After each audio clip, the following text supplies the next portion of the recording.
자, 오늘 두 번째 주제인 수입자 자격 검사에 대한 얘기를 해볼게요. 최근 들어서 수입자 자격 검사가 급증하고 있거든요. 그럼 과연 세관에서 말하는 수입자, 즉 통관할 수 있는 주체가 누구일지에 대해서 오늘 좀 얘기를 해봐야 되겠어요. 수입자의 자격을 알려면 수입자가 누군지 알아야겠죠. 수입자란 엔트리 서머리에 나오는 인포러블 레코드를 의미합니다. 그럼 누가 그 인포럴 레코드가 될 수 있느냐가 중요하겠죠. 레귤레이션을 보면 오너, 펄체서 또는 라이센스 커스텀스 브로커라고 되어 있어요. 여기서 오너나 펄체서가 가지고 있는 의미는 같습니다. 수입된 물건의 값을 지불한 사람이란 뜻이겠죠.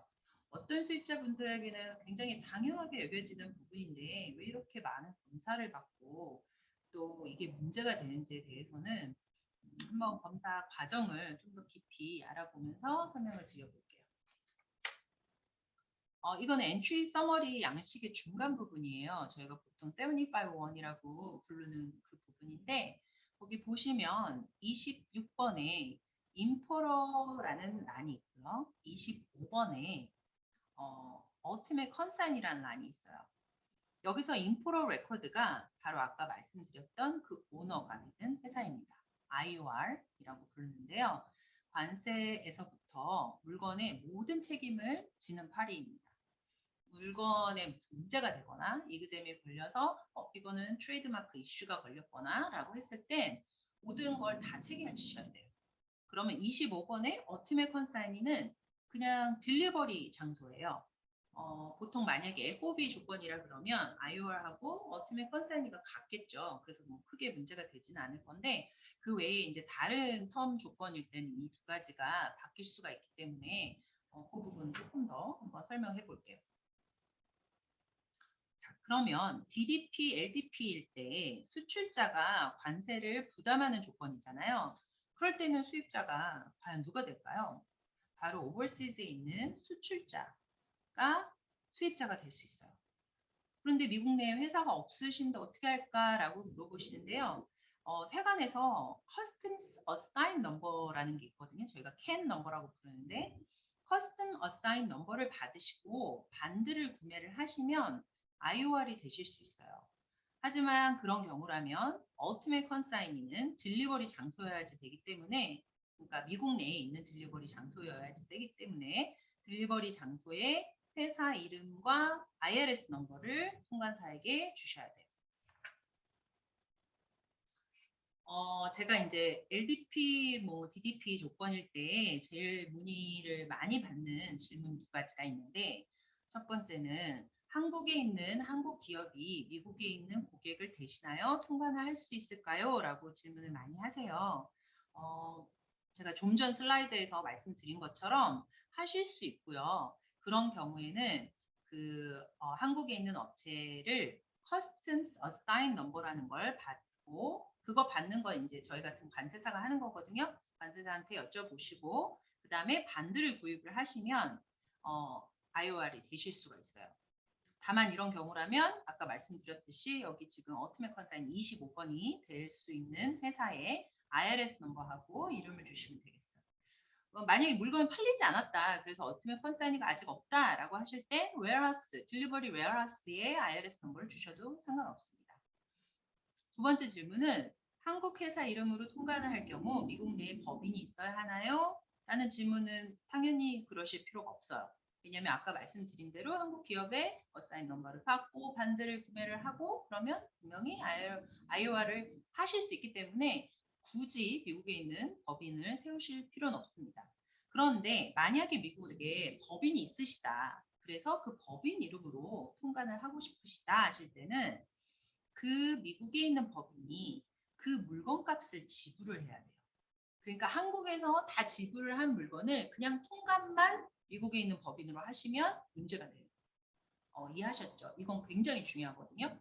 그래서 물건 값을 지불한 파리가 IOR이 되실 수 있습니다. 그게 굉장히 키포인트예요. 검사, 아까 제가 말씀드렸대로 검사라는 것을 그럼 어떻게 진행을 하느냐. 왼쪽에 보이는 게 entry summary rejection인데요. 저희가 이제 entry summary를 submit을 하고 나면 세관에서 paperless 통관이 이제 나오는데 그렇지 않고 이런 식으로 리젝을 하는 경우가 있어요. 그런 리젝이 나오거나 아니면 이제 오른쪽에 있는 것처럼 request for information. 그러니까 이거는 이미 통관이 된 물건이라도 request for information을 받으실 수가 있어요. 그러면 그 request of information을 받았을 때에 이미 물건이 다 통관이 돼서 배송이 끝났지만 그거에 대해서 설명을 해야 돼요.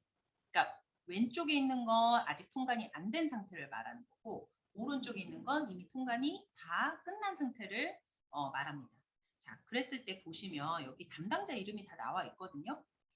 연락처도 나와 있고 근데 그 담당자 분에게 답변을 뭐 하실 수도 있겠지만 이왕이면 인프로 분께서 직접 하시는 것보다는 관세사분을 통해서 하시는 걸 권장을 드릴게요. 혹시라도 손님께서 답변을 좀 잘 못하시거나 뭔가 이제 정정을 해야 되는 경우가 됐을 때는 관세사분이 이제 얘기를 하는 게 훨씬 더 프로페셔널하고 전문적으로 답변을 하실 수 있기 때문에 그거는 좀 관세사분하고 상의를 하셔서 이런 리퀘스트가 오셨을 때는 관세사분이 하실 수 있게 진행을 해주시면 좋을 것 같고요. 검사 단계로 들어가기 전에 필수로 요청되는 다큐멘트는 커머셜 인보이스, 패킹 리스트, 그리고 BL 카피예요. 19 CFR 141.86 조항에 커머셜 인보이스 리퀘어먼트가 잘 나와 있는데요. 이제 제가 회사에서 인터널 어릿을 진행을 하다 보면 아직까지도 인보이스에 꼭 기재되어야 하는 부분이 안 들어가 있는 경우가 굉장히 많아요. 그래서 이 부분은 기본적인 부분이기 때문에 제가 언급을 꼭 해드릴게요. 왜냐하면 서류만 보고도 이 회사가 제대로 일을 하고 있는지 안 하고 있는지가 보이거든요. 저도 보이는데 세관은 당연히 보이겠죠. 그렇기 때문에 이거는 인보이스부터 제대로 우리 회사는 일을 하고 있다라는 임프레션을 주셔야 되거든요. 보시면 우선 빌링을 하는 그 파리가 매니팩처겠죠. 매니팩처의 이름과 주소는 꼭 기재가 되어 있어야 합니다. 너무 기본적인데 그것도 안 되는 회사가 그것도 안 돼 있는 커머셜 인보이스가 너무 많아요. 이 샘플 인보이스를 보시면 XYZ 컴퍼니라는 곳이에요. 그리고 여기서 ABC 컴퍼니라는 회사가 있어요. 보시다시피 그 ABC 컴퍼니가 이제 빌링 파리 그러니까 빌링 투 누군가에게 파리 그러니까 파리겠죠. 그리고 폴 오브 US 엔트리도 적어주셔야 되고 디스크립션은 최대한 디테일하게 적어주셔야 돼요. 여기 뭐 인젝션 펌프라고 되어 있는데 아까 이제 제가 1강에서 말씀드렸던 갈멘트라면 오븐인지 니트인지 어떤 옷인지 뭐 홀 레이디스인지 맨스인지 메테리얼은 뭔지 이런 걸 다 적어주셔야겠죠. 저희가 그걸 보고 클래시피케이션을 할 수 있게끔 모든 정보가 들어가 있어야 된다는 얘기예요. 그리고 퀀티티는 weight, pieces, net와 gross weight이 적혀 있어야 되고요. 당연히 purchase price가 나와 있어야 되는데 그 외에 다른 차지들을 내셨다. 여기처럼 뭐 패킹을 1000불을 더 내셨다라고 하면 그것도 다 적어주셔야 돼요. 컨트롤 월전 적혀 있어야 하고요. 인코텀 적혀 있어야 돼요. 인코텀이 왜 중요하냐면 인코텀을 보고 저희가 그 가격에 어떤 차지가 들어가는지를 계산을 하거든요. 예를 들어서 이게 뭐 DDP 조건이다 그러면 뺄 수 있는 게 굉장히 많아요. 이 프라이스에 이미 뭐 두리도 들어가 있고 프레이트도 들어가 있고 인슈런스도 들어가 있고 모든 게 다 들어가 있기 때문에 그 부분을 저희가 빼고 통관을 진행을 하는 거거든요. 엔터 밸류라는 건 그런 값이 다 빠진 물건의 값이에요. 그래서 저희는 물건 값만 관세를 내면 되기 때문에 그 부분은 꼭 적혀 있어야 되고요. 자, 마지막으로 이게 이제 굉장히 없는 게 많은데 여기 보시면 PP 매니저, 뭐 XYZ 컴퍼니라고 오른쪽에 밑에 라인이 있는데 이런 식으로 어떤 분이 이 모든 사실에 대해서 acknowledge를 하고 있다라는 사인이 있어야 돼요. 이걸 누군가가 만들었겠죠, 이 인보스를. 그러면 그 누군가가 이 인포메이션을 베리파이를 해줘야 되거든요. 그래서 꼭 사인이 들어가 있어야 되고요. 또 이런 제가 이런 것도 봤는데 인보이스 넘버가 없는 인보이스가 있었어요. 근데 그걸 넣자마자 세관이 바로 이그잼을 걸더라고요. 그러니까 그거는 어떤 의미냐면 누가 봐도 그거는 좀 문제가 있는 거예요. 인보이스 넘버가 없다는 건 뭔가 인보이스가 수정이 됐다거나 아니면 급하게 뭔가 이렇게 만들어서 줬다거나 이런 경우이기 때문에 의심을 살 수밖에 없고요. 그런 경우는. 그래서 그런 디테일한 것도 보기 때문에 여기 나와 있는 requirement 부분은 꼭 기억을 하시고 인보이스 넘버의 반영을 인보이스에 각자 만드실 때 이런 부분을 꼭 반영을 하시기를 권장을 드리고요. 이것만 봐도 딱 규정이 갖춰져서 오는 인보이스들은 의심을 안 사기 때문에 그런 부분들은 기본적인 부분이기 때문에 지켜주셨으면 좋겠습니다. 자, 이제 수입자 검증 검사의 질문들이 이렇게 나옵니다. 보통 이렇게 10가지가 나오는데 항상 같은 질문이 오기 때문에 이 부분을 제가 설명을 드리면 아마도 대비하실 때 큰 도움이 되실 것 같아서 제가 이 부분 하나하나 짚어드릴게요. 먼저 첫 번째 질문은 What are the relationships? Are any of the parties related? 지금 셀러가 있고 바이어가 있고 엔드 유저가 있을 수 있어요. 근데 이런 경우에 어느 누군가와 릴레이시 돼 있는지 뭐 예를 들어서 컴퍼니 A와 컴퍼니 B가 뭐 같은 회사인지 그런 거를 알고 싶은 거예요. 왜 그게 알아야 하냐면 그럴 경우에는 관계성 때문에 물건값에 영향을 줄 수 있잖아요. 그렇기 때문에 컴퍼니 A가 뭐 본사다, B가 지사다 이런 경우면 마켓 발류랑 좀 차이가 있을 수 있기 때문에 그런 걸 알고 싶어 하고요. 꼭 그 부분은 사실대로 말씀을 해주셔야 될 거예요. 그 다음 두 번째 질문은 Please explain in detail the nature of the relationships. 자, 이제 이 경우는 물건의 흐름을 설명을 하시면 굉장히 이해가 쉽습니다. 저처럼 이렇게 그림을 그려서 설명을 해주시는 것도 좋은 방법이고요. 컴퍼니 B는 지금 이 그림대로라면 컴퍼니 B는 컴퍼니 A에게서 purchase order를 A에게 purchase order를 보냈겠죠. 그러니까 물건이 왔고 그 물건이 도착한 후에 컴퍼니 B는 B 이름으로 통관을 하여서 컴퍼니 C로 물건을 배송을 했다. 그러니까 그런 부분들을 서플라이어가 누구였고 매니팩처 여기서부터는 뭐 raw material하고 서플라이어까지는 설명 안 하셔도 되겠지만 인보이스 상이 없다면 매니팩처가 누군지 그리고 그거를 산 컴퍼니 B가 누군지 그리고 그거를 만약에 판 파리가 있다면 엔드 유저가 누군지 컴퍼니 C가 누군지를 설명해 주셔야 될 거예요. 그 다음은 뭘 원하냐면 모든 파리에 인볼브 된 거를 다 프로브를 하라고 해요. 컴퍼니 레터헤드에. 그리고 그거를 이제 증명할 수 있는 purchase order나 뭐 sales agreement이나 비즈니스 라이센스나 이런 것들을 이제 준비를 하셔야 되는데 우선은 인볼브된 모든 파리의 레터헤드로 주시는 게 굉장히 좋습니다. 그러니까 A, B, C라는 회사가 있다면 각각을 관계를 인정을 하는 편지를 받으시면 좋고요. 자, 컴퍼니 B가 A에게 보낸 purchase order, 컴퍼니 C가 B에게 이슈한 purchase order를 보내고 뭐 세일즈 어그리먼트 있다 뭐 이러면 더 좋아요. 그리고 뭐 트레이드 마크가 있는 물건이라면 어토라이제이션 레터가 있으시잖아요.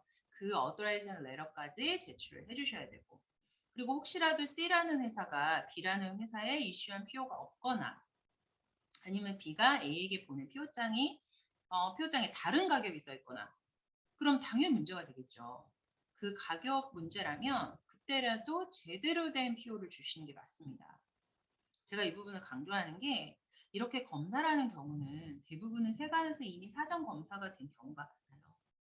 여기서 뭐 한 몇 프로 올려서 보내자 아니면 뭐 없는 PO를 막 급하게 만들어서 막 보내거나 하면 더 큰일이 생길 수가 있어요. 저희 손님 중에도 한 분은 이제 액쇼 PO라고 보내주셔서 계속 보냈죠. 아 이거다 보냈는데 세관에서 계속 리젝을 하는 거예요.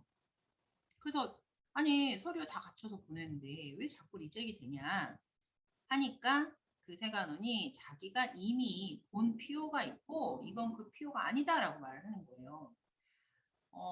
그래서 그 의미는 뭔가를 이미 다 뒤져서 봤다는 거잖아요.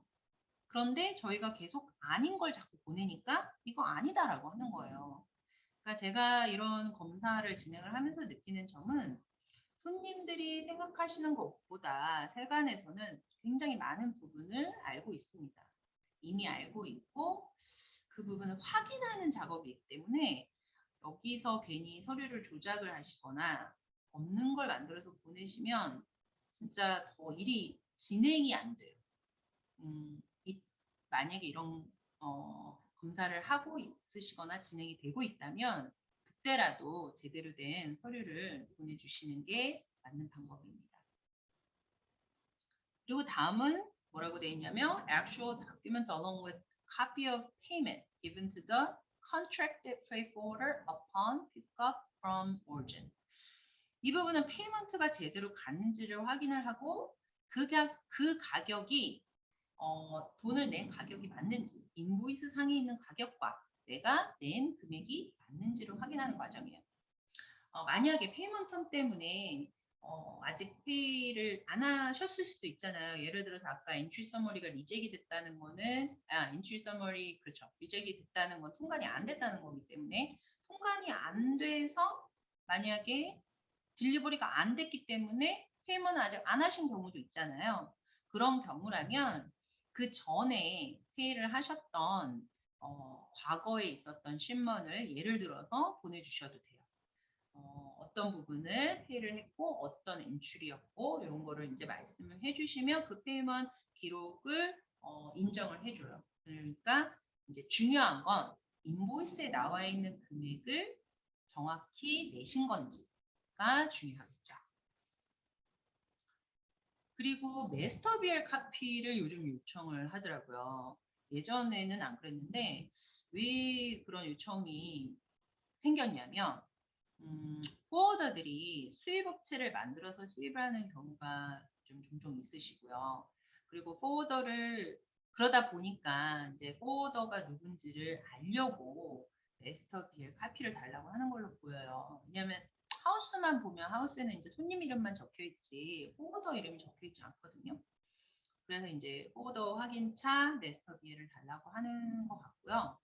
그리고 이제 물건에 대한 소유권이 누구에게 있는지 묻는 질문은 여기 보시면은 Who assumes the risk of loss? 근데 이 부분은 제가 처음에 그 레귤레이션 상에 브로커 이름으로도 통관이 가능하다고 했잖아요. 그래서 이제 가끔씩 DDP 경우에 한국에 계시는 손님들이 이거 뭐 관세사 이름으로 통관하면 안 되냐라고 질문을 많이 하시는데 법적으로 가능해요. 근데 중요한 건 법적으로는 가능하지만 이렇게 트레이드마크 이슈가 생겼을 때는 브로커 이름으로 만약에 통관을 하거나 호더 이름으로 통관을 했을 때는 어토라이제이션 레터에 나와 있지 않는 이름이기 때문에 문제가 될 수 있어요. 즉 purchaser, owner 그 분의 이름으로 어토라이제이션 레터를 받으셨겠죠, 당연히. 근데 그거를 통관사 이름이나 포워더 이름으로 통관을 했기 때문에 이름이 다르잖아요. 그래서 문제가 될 수 있어요. 그래서 해결할 수 있는 방법이 없기 때문에 그런 부분들은 참고를 하시고 제가 처음에 말씀드렸던 그 커스텀스 어사인 넘버라는 걸 받아서 진행을 하시는 게 훨씬 더 깔끔하게 일이 마무리가 되죠. 여기서 뭐 파워버터니를 달라고 하고 그건 뭐 다 아실 거고 오리지널 PO를 달라고 하는 건 제가 처음에 이미 말씀드린 그 PO를 오리지널로 달라고 하는 거거든요. 카피가 아닌 오리지널 요구하는 이유는 한번 강조했지만 혹시라도 누군가가 중간에 정정을 한 내용이 있거나 뭐 아니면 뭔가 리바이스가 됐거나 라는 부분을 확인을 하려고 하는 거고요. 금액을 좀 내려서 통과를 하셨다라고 하는 경우는 이런 검사가 왔을 때 꼭 제대로 된 금액을 알려주셔야겠습니다. 저희가 이제 2018년도에 LDP에 대한 세미나를 주최를 했었어요. 그때 이제 강사로 나와주셨던 세관원 분께서 LDP 수입의 가장 큰 문제는 인포럴 레코드도 아니고 뭐 인포럴 레코드 중요하겠지만 가장 중요한 건 언더밸류라는 거예요. 페이퍼 컴퍼니 같은 걸 만들어서 통관을 하면서 언더밸류를 하기 때문에 그 회사가 만약에 걸려서 문제가 되면 그냥 문을 닫아버리는 거죠. 그러니까 당연히 그 인포로 레코드를 확인하는 절차는 처음으로 시작을 하는 거고, 그 다음에 문제는 이런 언더밸류의 이슈가 있기 때문에 사실 처음부터 걸리시는 거거든요. 그래서 이 부분을 그 세관원께서 뭐라고 하시냐면 한 10년이 넘게 비하인드로 조사를 많이 했다고 하시더라고요. 그래서 이제 앞으로는 이런 검사가 진행이 될 예정이다라고 그때 2018년에 얘기를 하셨는데, 아니나 다를까 지금 굉장히 이런 검사들이 많이 생겼다는 거는 그때 말씀하신 게 진짜 맞는 것 같아요. 그래서 지금 걸리시는 분들은 굉장히 이런 부분들을 조금 참고를 하셔서 제대로 된 서류를 주시는 게, 그리고 저는 그런 것 같아요. 모든 검사의 진행은 최대한 오픈을 하시고 오히려 세간에게 조언을 좀 구하는 방법으로, 그게 훨씬 더 효과적이에요. 그러니까 저희가 뭔가를 계속 서류를 만들어서 주지 말고, 아, 이게 너네가 원하는 게 어떤 부분이냐, 뭐 때문에 걸렸냐, 당연히 뭐 얘기는 좀 잘 안 해주시겠지만 그런 부분들을 좀 캐치를 하셔서 대부분은 반류 때문에 걸리시는 경우가 트리거가 되기를, 반류 때문에 이제 트리거가 되기 때문에 그 부분은 이제 좀 참고를 하시고, 만약에 걸리셨다라고 하시면 금액 부분은 최대한 오픈을 해서 진행을 하셨으면 좋겠어요. 그리고 이제 마지막 질문인데, 마지막 질문은 누가 이 물건을 딜리버리를 하는지를 묻는 질문입니다. 이 질문에는 배달 증명서를 보내주시면 돼요. 저희가 뭐 proof of delivery라고 하는 거. 처음에 저희가 이제 엔드 유저라고 써서 보냈던 그곳으로 정말 배달이 된 게 맞는지를 확인하는 과정이에요. 이렇게 모든 과정의 시작과 끝을 확인을 함으로써 정말 이 물건의 소유자가 수입자가 맞는지 그걸 확인을 하는 거겠죠. 그래서 저희가 이걸 right to make entry rejection이라고 부르는데, 당시 LDP 세미나 때도 말씀드렸지만 컴퍼니, 페이퍼 컴퍼니를 만드셔가지고 그 이름으로 수입을 하신다면 당연히 이 검사를 통해서 불격 사유가 되실 거고, 그러면 그 이름으로는 통관을 앞으로 못하게 되시는 거예요. 또한 언더밸류 부분도 이런 과정을 통해서 발견이 될 거고요. 뭐 PO를 정정을 했다거나 뭐 이러신다면. 그래서 늘 말씀드리지만 통관사로서는 발류에이션을 확인해 드릴 수는 없어요. 뭐 저희한테 뭐 옷이 이거 뭐 한 4불이면 되냐, 3불이면 되냐, 뭐 이런 거 굉장히 많이 물으시는데 저희가 그걸 결정을 할 수 있는 파리는 아니고요. 왜 그게 저희가 할 수 없냐면 그 물건에 대한 값을 지불하시는 수입자만이 그 액슈얼 프라이스를 알 수 있거든요. 그러니까 그 보통 옷 같은 경우는 뭐 2불 이하로 들어온다 그러면 정말 많이 걸리세요. 그러니까 최대한 그 이상은 쓰셔야 되는데, 어쨌든 중요한 거는 정확한 가격. 내가 이 옷을 만들었을 때 이 옷을 그러니까 판 매니팩처의 그 가격대로 지불을 하셨을 것이고, 그 지불한 가격대로 통관을 하는 게 맞는 거죠. 그거는 꼭 유념을 하셔야 될 거고요. 이제 뭐 하나는 요즘 워낙에 레귤러 관세도 뭐 많으신 데다가 옷은 만약에 옷 같은 경우는 거기다가 또 중국 관세가 지금 7.5%또 붙잖아요. 옷에는. 그래서 수입자분들이 가격 전쟁을 많이 하고 계신다고 들었어요. 그래서 그 부분이 굉장히 애로사항이라고 말씀을 많이 하시는데, 우선 지금처럼 검사가 늘고 있기 때문에 현재 그런 부분으로 걸리게 되면 한 번으로 끝이 나는 게 아니고, 뭐 그전 기록 법적으로 하면 5년 전까지도 확인을 할 수가 있기 때문에 굉장히 쉬운 문제는 아니거든요. 그래서 걸리시고 나면은 이게 확인 절차도 어렵겠지만, 그러니까 이런 증명을 하는 자체도 어렵겠지만, 하여튼 안 걸리셔야 되니까 제가 지금 말씀드렸던 부분들, 기본적인 뭐 인보이스랄지 아니면 펄체스 오더의 가격을 절대 언더밸류하지 않으시는 부분이랄지 이런 것들을 좀 기억을 하셔서 잘 대처를 해주셨으면 좋겠고, 또 뭐 지금 수익자분이 아니시고 이걸 공부를 하시는 분이다라고 했을 때 정말 right to make entry라는 것은 import of record에 대한 리뷰 과정이구나. 그리고 반류에 대한 리뷰 과정이구나. 이런 부분을 좀 생각을 하시고 들으셨으면 좋겠습니다.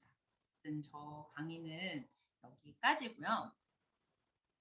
질문 있으시거나 아까 처음에 시작했던 파트 1에서 갈멘트 클래시파이에 대해서 질문 있으시거나 아니면 지금 말씀드렸던 right to make entry에 대해서 질문이 있으시면 지금 여기 나와 있는 이메일 info@vipcus.com으로 보내주세요. 제가 최대한 성의껏 답변을 하겠습니다. 딱 하나는 만약에 이게 entry 리젝션이 돼서 그러니까 다른 관세사를 사용하셔서 리젝션이 됐기 때문에 저한테 전화를 주시면 그건 저희가 도와드릴 수가 없어요. 이미 진행한 통관사로 진행을 하셔야 되기 때문에 다만 저희는 이제 어드바이스 정도는 드릴 수 있다는 거 참고해 주시고요. 지금까지 강의 들어주셔서 너무 감사하고 하시는 일 다 잘 되시기를 바랄게요. 감사합니다.